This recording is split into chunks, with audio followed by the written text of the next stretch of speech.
when I was at Abel's, before I left Abel's to do Star Wars, I was trying to talk Bob Abel into Vista Vision, putting a Vista Vision optical department together, and he was worried. He was worried about the cost of it and all this and that. But the thing is that we were doing all of their shots in camera, and I figured with the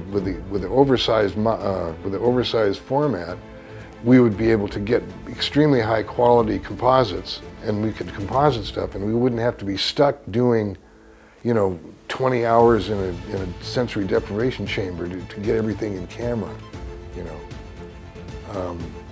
So basically the idea of using the larger format and reducing it in order to maintain the quality was very important to the idea of doing a big space movie. Because I had worked on Star Trek. We did a lot of composites and 4-perf on that, and whenever you put a dupe you cut a dupe into the main body of the film, and you can tell it's a dupe, because the quality drops. I started this project out in the building out in Van Nuys, and it was this very large room. It was like a couple thousand square feet. And there was a card table in the middle with a phone on it, and that's where we started. And so we basically had to build this whole system, and it took us 9 months to build the system, before we could actually shoot a single frame of film. The first shot I did was the shot of the escape pod. The whole idea of shooting motion control was to enable us to mimic what actually happens when you shoot with a real camera. And when you shoot with a real camera, if something moves very quickly across the frame, it blurs. And so you get motion, what they call motion blur. And so we couldn't actually do move and shoot, which was the old style of shooting, because each frame is sharp. And so it jiggles. It jitters. So it's like when you look at a Harryhausen movie, you get the jittering effect. So so that was the idea of motion control, and the system we shoot at a very like 1 frame a second. So each frame gets a half-second exposure. So when you're programming, you have your mind has to think at a 24th of the speed that you're shooting. That and the blue screen process were the two keys to making Star Wars work. You can do a matte pass at 3 frames, at 1 frame every 3 seconds if you need to get more exposure. Doug Freese built it, and John had already started this project by the time I came on. I felt that the camera should be hung, and John wanted it to be, but I said no. Basically you want it to be out of the way. So basically if you have it hanging down into the shot, and then the camera is flat on the bottom, because it doesn't have the movements like here, and then the bottom of the camera is here, so your lenses can be only that far from the surface of the model. So that was a key decision to hang the camera from the boom rather than have it, because then you're going to have, it's going to get in the way of all the rigging and the wire, and you have so many wires and C-stands and all the stuff on the ground. It would have been a nightmare wouldn't have been able to shoot, wouldn't have had the flexibility. And I basically designed the crane on a little 4x5 pad, and then I would say, okay, let's do this, let's make it do this. The Trojan helmet head was something that I felt it was necessary to have that, because if you're panning here and the lens is out here, then you're sweeping across the image, whereas what you really want to do is have the camera panning from the center of the axis. Right. So the lens is the nodal. Yeah, at the nodal point. basically I designed it on a little pad, and then Don Trumbull would take it off, and he had some draftsman come up with engineering drawings. And then we'd look at the engineering drawings, and this would be like 3 days later. And then we would make a few changes, and then he'd go off and make it before you know it.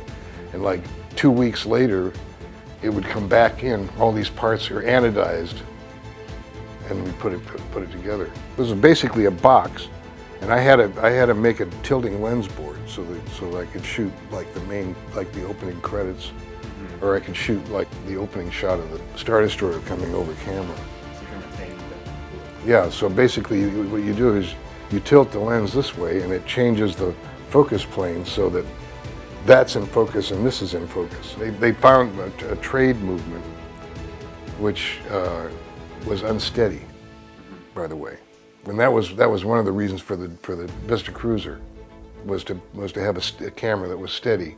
Why does it need to run in reverse?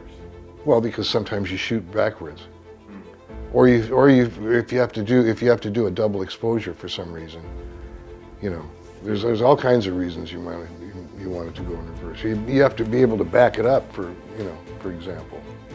And the stepping motor was the other key part that enabled us, because with a stepping motor you could do 200 steps per revolution, and that was a little on the rough side because they were square wave steps, and so it would like hammer to the next point, and all the shafts had to have these rubber shock absorbers, you know, to take some of that out. Then Jerry Jeffress, who was working on Close Encounters over on the other side of town. You know, Jerry and Al were buddies, and so they would share ideas. And so Jerry came up with the idea of the micro step. And so he, instead of 200 steps for a resolution, it was 3,200 steps, and they were sine wave steps, and they were not square waves. So each step had a slow in and a slow out. So I mean, this is and 3,200 a second. I mean, 3,200 steps per revolution. The other thing is that the system was based on it wasn't really a computer. It was a digital crystal clock that would actually enable you to repeat moves exactly, steps. Well, it was the unsteadiness issue. I had to figure out how to fix that. I've wound up shooting a lot of shots backwards. I'd program it forwards, and then we would shoot the shot in reverse. And if I shot it in reverse, it somehow was steady. On Star Wars, George always had these ideas about making for example, the opening shot was he was talking about building a big miniature on the side of the set, on the side of the building. And I said, George, keep in mind that we only have a 42-foot track, you know, so we can't make it. We can't do that, you know. And so basically that would end the conversation for a while. Is that on Star Wars, I think our budget was a little over $1 million, you know, to do all the shots. I mean, I mean, maybe it was 2 million, you know, to do all the effects for Star Wars, 365 shots. On Jedi, all of a sudden, we had a budget. The Vista Cruiser was a project that I wanted to instigate because it would solve all of the problems that we had with the original Dykstraflex camera, which were numerable. Immediately when I started on Empire, I mean, I did not like the camera that we had. I mean, it had too many problems, and so I was fighting to build the camera for Empire, and then they were bitching about how much it was going to cost, and so we started designing it. I had Bill Neal design that was actually working out the three-dimensional, you know, nightmare that camera was, because it's very complicated. It was a very small camera, and it had a shuttle movement, which was a steady movement, and then it had 2 shutters. I didn't want to have a big shutter like this because that would get in. Would make the camera too bulky. so the whole idea, so we had two small shutters, and they basically worked in tandem, and so that's how the shutter they worked out. It was something that I had to keep pushing because of the budget. Bill basically designed the camera, and he worked out he had the nightmare to design this camera to make it as tiny as possible. The Vista Cruiser, the plan was to have a 100-foot track and have, I think it was like a 15, or not 15, it was like a 12-foot boom, make this in a steady camera. Using the Trojan helmet concept again, that was a key part of our photographic system. And it had a 200-foot Airflex magazine, so we didn't have to design a magazine. We just had to we had to modify the magazine so it would run forward and reverse. So we had a few, I don't know how many, we had like 3 or 4 200-foot magazines. But it was basically a blown-up version of the first camera, and it didn't get finished until towards the end of Empire.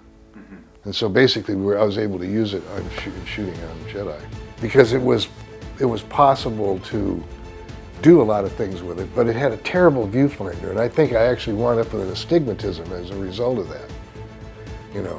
But anyway, I mean, because I'm going, you know, peering through this crappy viewfinder for months.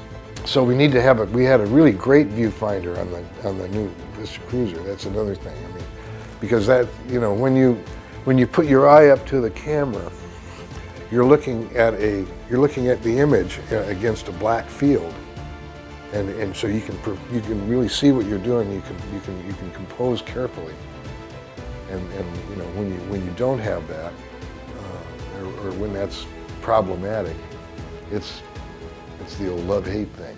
Well, Empire, and then Raiders, and then Poltergeist. Raiders and Poltergeist didn't require a big boom camera, you know. And so we were in the cloud tank and high-speed shots and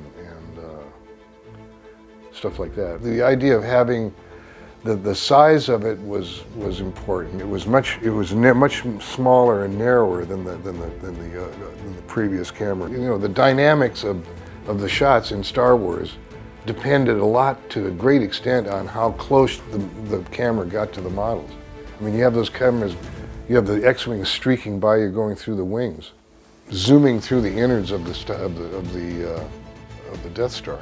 That whole sequence was shot with the Vista Cruiser, and it was shot in reverse. I mean, George loved that stuff. Yeah. You know, because these were means to an end for him. And the other thing that's cool about the Vista Cruiser is it can, you know, you can just change the movement and change the electronic ratio of movement, and you can put a 4-perf movement in the camera, so you can shoot 4-perf and 8-perf with it. It was something that I kept pushing, and I kept getting pushed back because of the cost of it. And I don't remember the numbers, but it was not cheap.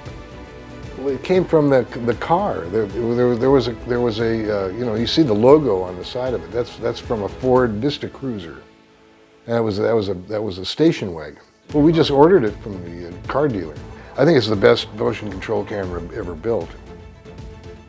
I mean, I think there's no question about that. It was a fantastic camera. I mean, it's beautiful. Yeah. You know, it's a beautiful camera, and it's served its purpose, and it's found a nice home. Yes. I'm glad to see it isn't wasting away in a rusty storage container. I mean, it was a beautiful camera, and it solved all the problems. We never had any problems with it that I can remember. It was properly designed and properly built, and we had learned from our previous mistakes and didn't make any on that one.